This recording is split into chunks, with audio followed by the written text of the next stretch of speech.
மல்லி ராஜேஸ்வரி கம்பெனிக்கு வேலைக்கு போனதுனால அங்கே மல்லி பயங்கரமாக அசிங்கப்பட்டு வீட்டுக்கு வந்திருக்காங்க. வீட்டுக்கு வந்த மல்லி ரூமில் உட்காந்து ரொம்ப ஃபீல் பண்ணி அழுகுறாங்க. மல்லி பேசுனது எல்லாமே ரொம்ப ஒரு மாதிரி இருக்கே நமக்கு அப்படின்னு நினச்சி ஃபீல் பண்ணுறாங்க மல்லி. அப்போ தான் அண்ணன் பண்ணி பார்த்துட்டு, புள்ள மல்லி மல்லி என்னாச்சு புள்ள, ஏன் ஒரு மாதிரி அழுதுட்ருக்க, என்னாச்சு உனக்கு சொல்லு புள்ள அப்படின்னு கேட்க மல்லி எதுவும் சொல்லாமல் அழுகுறாங்க. ஒன்றும் இல்லை பெரியம்மா அப்படின்னு சொல்ல, இங்கே பாரு புள்ள, உனக்கு ஏதோ ஆயிருக்கு, உண்மையை சொல்லுறது பெரியம்மா கிட்ட. இந்த பெரியம்மா கிட்ட மறைச்சனா அப்புறம் நல்லா இருக்காது. நான் கண்டுபிடிச்சேன்னு வச்சுக்கேன், அப்புறம் சும்மா இருக்க மாட்டேன் சொல்லிட்டேன். சொல்லு போல. இல்லை பெரியம்மா, இது மாதிரி நான் வேலைக்கு போகலான்னு முடிவு பண்ணி வேலைக்கு போனேன். என்ன பண்ண சொல்கிற, கலந்த வேலைக்கு தான் போயிட்டேன் நின்று. ஆமாம் பெரியம்மா. ஏன் பிள்ளை இப்படி பண்ணுற, என்னாச்சு இப்போ உனக்காங்க? இல்லை பெரியம்மா, வேலைக்கு போனேன், ஆனால் ஒரு கம்பெனி க்ளீன் பண்ணணும் அப்படின்னு அவர் அழைச்சிட்டு போனார். நானும் போனேன், ஆனால் போனதுக்கப்புறம் தெரிஞ்சது அது ராஜேஸ்வரி கம்பெனின்னு. என்ன ராஜேஸ்வரி கம்பெனியா? அப்புறம் வேணும்னு சொல்லிட்டு வந்துட வேண்டியதானே புள்ள. இல்லை பெரியம்மா, வேறு ஆள் இல்லை, நீங்கள் தான் இருக்கீங்க, க்ளீன் பண்ணி தான் ஆகணும், க்ளீன் பண்ணிட்டு எங்கே வேணும் போ அப்படின்னு சொல்லிட்டாரு. சரி நானும் க்ளீன் பண்ணேன் பெரியம்மா. க்ளீன் பண்ணி முடிச்சுட்டு சம்பளம் வாங்கிட்டு கிளம்பும்போது கரெக்டாக ராஜேஸ்வரின்னு பார்த்துட்டா. பார்த்தவ நாங்கள் சும்மா இல்லாமல் ரொம்பவுமே அசிங்கமாக பேசிட்டா. இது மாதிரி பணத்துக்கு ஆசைப்பட்டு இன்னும் எத்தனை பேரடி வளைச்சி போட போகிற, பணத்துக்கு ஆசைப்பட்டு தான் நீங்கள் வந்த, இப்போ பணக்காரன் சிக்குவான், அவனை விஜய் வளைச்சி போட்ட மாதிரி வளைச்சி போட்டு அவன் சொத்தெல்லாம் அடையணும்னு ஆசைப்பட்டு தான் நீங்கள் வந்த. கடைசியில் என்கிட்ட மாறிக்கிட்ட பார்த்தியா, இவரெல்லாம் இதுக்கப்புறம் வேலைக்கு கடைசாதீங்க, இவன் நல்ல வேலை கிடையாது, இவ மோசமானவ, இவ காசுக்காக என்ன வேணும் பண்ணுவா, அப்படி இப்படின்னு என்ன ரொம்பவுமே அசிங்கமாக பேசிட்டா பிரியுமா. எனக்கு மனசு ரொம்ப கஷ்டமாக இருக்குது. நாம் அப்படி அவளுக்கு என்ன பிரியுமா பாவம் பண்ணோம். கூட போகிற தம்பி தானே விஜய், விஜய்க்கு போய் இவ்வளோ துரோகத்தை பண்ணான். விஜய் இப்போ ஒரு கார் மெக்கானிக்காக வேலை பார்க்குறாரு தெரியுமா உங்களுக்கு? ஐயோ என்ன பண்ண சொல்கிற, என்ன பண்ண நீ என்னென்னமோ சொல்லிகிட்டு இருக்க? ஆமாம் பெரியம்மா, விஜய் இப்போது ஒரு கம்பெனியில் கார் மெக்கானிக்காக வேலை பார்த்துட்ருக்காரு. ஆனால் எங்கே நம்மள்ட்ட சொன்னால் நம்ம கஷ்டப்படுவோம் அப்படின்னு, நல்ல கம்பெனியில் வேலை கிடச்சிச்சு எனக்கு அப்படின்னு நம்மள்ட்ட போய் சொல்லிகிட்ருக்காரு. அதையும் அவள் கண்டுபிடிச்சி வந்து என்கிட்ட காட்டி என்னை ரொம்பவுமே அசிங்கமாக பேசிட்டு போனான். இப்போது நான் அந்த வேலைக்கு வந்தேன்னு தெரிஞ்சதும் என்னையும் அசிங்கமாக பேசுகிறா, ரொம்ப அசிங்கப்படுத்துகிறா. எங்கள் 2 பேரையுமே வாழ விடக்கூடாது அப்படின்னு அவளால் முடிஞ்ச வரைக்கும் எங்களை ரொம்ப கஷ்டப்படுத்தி பார்க்குறா. என்னால் தாங்கிக்க முடியல பெரியம்மா, ரொம்ப கஷ்டமாக இருக்குது பெரியம்மா அப்படின்னு மல்லி சொல்லவும், அண்ணன் பண்ணுவேன்னு, இங்கே போகிற புள்ள, அழாத புள்ள, ஏதோ உங்களுக்கான கெட்ட நேரம் உங்களை போட்டு இப்படி வாட்டி வதச்சிட்ருக்கு, அதுக்காக எல்லாம் இப்படி இருந்துன்னு சொல்ல முடியாத புள்ள, எல்லாமே ஒரு நாள் மாறும் புள்ள, மாறும்போது கண்டிப்பாக இதுக்கெல்லாம் அவள் பதில் சொல்லி தான் புள்ள ஆகணும் அப்படின்னு அண்ணன் பண்ணி சொல்கிறாங்க. எங்கே பெரியம்மா, கஷ்ட காலம் நமக்கு மட்டும் வந்துட்டுருக்கு, ஆனால் அவளுக்கு எந்த ஒரு கஷ்டமும் இல்லையே. இவ்வளோ போய் நம்பிக்கை துரோகத்தை பண்ணிவிட்டு அவள் நிம்மதியாக சந்தோஷமாக இருக்கா, ஆனால் எந்த தப்புமே பண்ணாமல் நாம் இப்படி கஷ்டப்படுறோமே பெரியம்மா அப்படின்னு மல்லி சொல்கிறாங்க. அப்போ தான் கரெக்டாக அரவிந்த் வராரு. அரவிந்த் வரவும், என்னாச்சுங்க ஏன் அழுதுட்ருக்கீங்க அப்படின்னு கேட்க, ஒன்றும் இல்லை அரவிந்த் அப்படின்னு சொல்ல, என்னாச்சுமா எதுவும் பிரச்சனையா அப்படின்னு சொல்ல, உடனே அண்ணன் பண்ணி, என்ன தம்பி சொல்கிறது, இந்த மல்லிப்பூல வேலைக்கு போய் வேலைக்கு போகிறத ராஜேஸ்வரி கண்டபடி பேசியிருக்கா.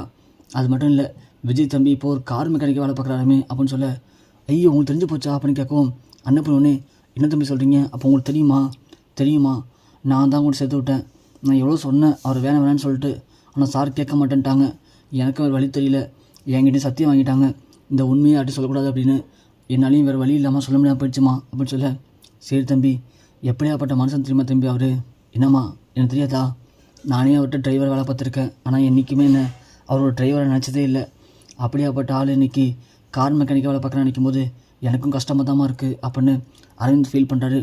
அப்போ தான் மல்லிக்கு நடந்த கொடுமையை சொல்கிறாங்க அண்ணன் பொண்ணு. அப்போது அரவிந்த் சொல்கிறாரு, என்ன மாதிரி சொல்கிறீங்க, உண்மையாவா? ஆமாம், எந்த கம்பெனி வேலைக்கு போனீங்க நீங்கள் அப்படின்னு கேட்க, அங்கே அடையார் பக்கத்தில் இருக்க அங்கே தான் அப்படின்னு சொல்லவும், அப்படிங்களா, ஆஹா நீங்கள் ஒன்று பண்ணியிருக்கலாம் மல்லி, நீங்கள் இதுக்கு முன்னாடியே அங்கே தான் போப்பன்னு தெரிஞ்சிருந்தா நீங்கள் தெளிவாக பிளான் பண்ணி அங்கே போயிருந்துருக்கலாம். என்ன சொல்கிறீங்க? ஆமாம் மல்லி, அந்த ராஜேஸ்வரி எப்படி உங்களை ஏமாற்றி சொத்தெல்லாம் பேருக்கு மாற்றினாலோ அதே மாதிரி நீங்களும் ஏமாற்றி சொத்தெல்லாம் உங்கள் பேருக்கு மாற்றிடுங்க, மாற்றிட்டா வேலை முடிஞ்சு போச்சுல, அதை விட்டுட்டு நீதி நேர்மை கடவுளாக பார்த்துனா அவருக்கு சரியாக தண்டனை கொடுப்பாரு அப்போல்லாம் நினைக்கிறது கஷ்டம் மல்லி. அவன் நமக்கு என்ன பண்ணாலோ அதை தான் நாம் அவருக்கு பண்ணணும். நீங்கள் என்ன பண்ணுறீங்க அப்படின்னா, திரும்ப உங்கள் வேலைக்கு போகிறீங்களா, வேலை இருக்கா? இன்னும் வேலை இருக்குது, ஆனால் நான் போக மாட்டேன் அரவிந்த். ஐயோ மல்லி, இந்த நேரத்தில் தான் நீங்கள் சூதானமாக நடந்துக்கணும்.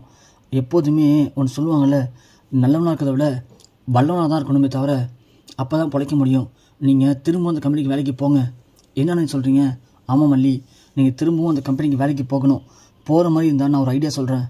என்ன தம்பி சொல்கிறீங்க, சொல்லுங்கள் பார்க்கலாம் அப்படின்னு அண்ணன் பண்ணி கேட்க, இல்லைம்மா மல்லி திரும்பவும் அந்த கம்பெனிக்கு வேலைக்கு போகிற மாதிரி இருந்தால் நான் ஒரு பத்திரம் ரெடி பண்ணி தரேன், 2-3 வெத்து பத்திரம் அதில் கையெழுத்து போகிற மாதிரி இவங்க அந்த கம்பெனிக்கு போயிட்டு கண்டிப்பாக அந்த கம்பெனியில் எப்படியும் விஜய் சார் கையெழுத்து போட்டு கொடுத்த பத்திரம் இருக்க வாய்ப்பு இருக்குது.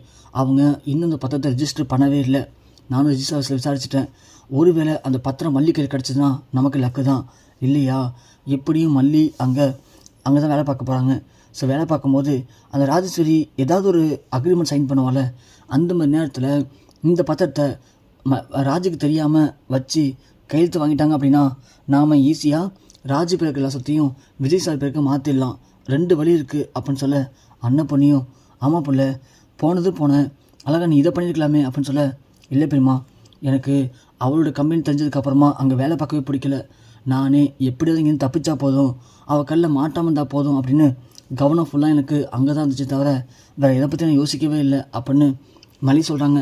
அண்ணன் பண்ணி உடனே என்ன புள்ள சொல்கிற அவள் கம்பெனியா புள்ள அது எல்லாமே உன் கம்பெனி புள்ள உங்கள் சொத்து உங்களுக்கே தெரியாமல் தான் அந்த ராஜி உங்கள்கிட்ட ஏமாற்றி வாங்கியிருக்கா. அப்படி இருக்கும்போது அவள் கம்பெனின்னு சொல்கிறேன் அவள் கம்பெனி ஒன்று கிடையாது புள்ள அப்படின்னு சொல்ல சரி பிரியமா நான் செய்கிறேன் அப்படின்னு சொல்லவும் அரவிந்த் போயிட்டு பத்திரம் ரெடி பண்ணி தராரு. இந்தாங்க மல்லி இந்த பத்திரத்தை கையில் எடுத்துகிட்டு போங்க. நான் சொன்ன மாதிரி 2 விஷயத்த நல்லா நோட் பண்ணுங்கள். க்ளீன் பண்ணுற மாதிரி க்ளீன் பண்ணும்போது அவள் ரூம் எதுன்னு பார்த்து அதில் க்ளீன் பண்ணும்போது அந்த ரூமுக்குள்ளே ஏதாவது டேபிளில் ட்ராயரில் கபோர்டில் விஜய் சார் கையெழுத்து போட்டு பத்திரம் இருக்கான்னு பாருங்கள். இருந்துச்சுன்னா அதை எடுத்துக்கோங்க.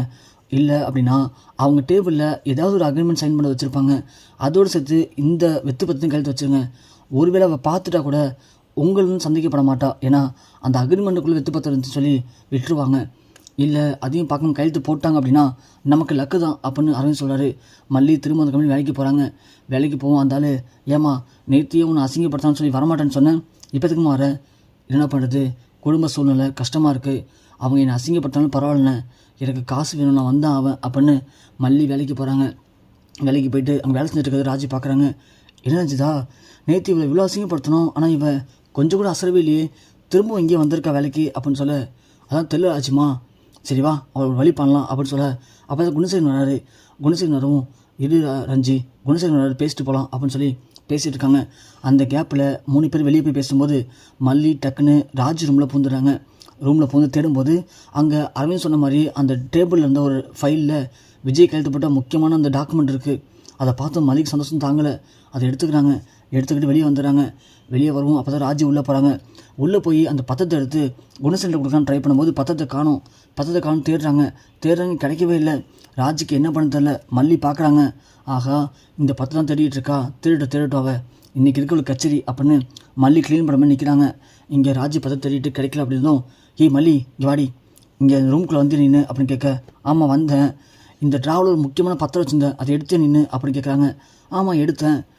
அது என்ன பத்திரம் தெரியுமா தெரியுமே இந்த பத்திரம் தானே என் புருஷன் ஏமாற்றி நீ கையெழுத்து வாங்கினியே அந்த பத்திரம் தானே அப்படின்னு கேட்க குறி இந்த பத்திரத்தை மேலே அப்படின்னு சொல்ல இந்தா அப்படின்னு சொல்லிட்டு மல்லி இந்த பத்திரத்தை டக்குன்னு 2 கிழிச்சு கையில் கொடுக்குறாங்க. அதை பார்த்து ராஜி சமஷாக்காக வராங்க.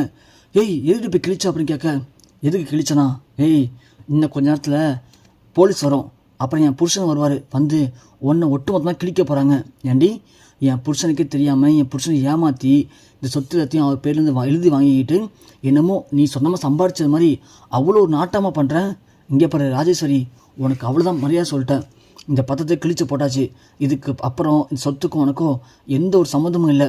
ஒழுங்கு மரியாதையாக நீ அவன் இந்த இடத்த விட்டு வெளியே ஓடிடு இல்லைனா ஒன்று நடக்கிறது வேறு அப்படின்னு சொல்ல என்ன சொன்னேன் அப்படின்னு ராஜி கை ஊங்குறாங்க. ஊங்கின கையை மறித்து மல்லி திரும்பி பலான்னு வைக்கிறாங்க. என்னடி என்ன நானும் போனா போதுன்னு பொறுமையாக போயிட்டு இருந்தா ரொம்ப ஓவராக போயிட்டுருக்க. ஏண்டி அடுத்தவனை ஏமாற்றி பொழைக்கணும் உனக்கு இவ்வளோ திமிரு இருந்துச்சுன்னா சொந்தமாக சம்பாரித்து சாப்பிட்ணுன்னு நினைக்கிறேன். எனக்கு எவ்வளோ திமிரு இருக்கும் போடி வெளியே அப்படின்னு எல்லார் முன்னாடியும் ராஜியை கழுத்தை பிடிச்சி வெளியே தள்ளுறாங்க நம்ம மல்லி.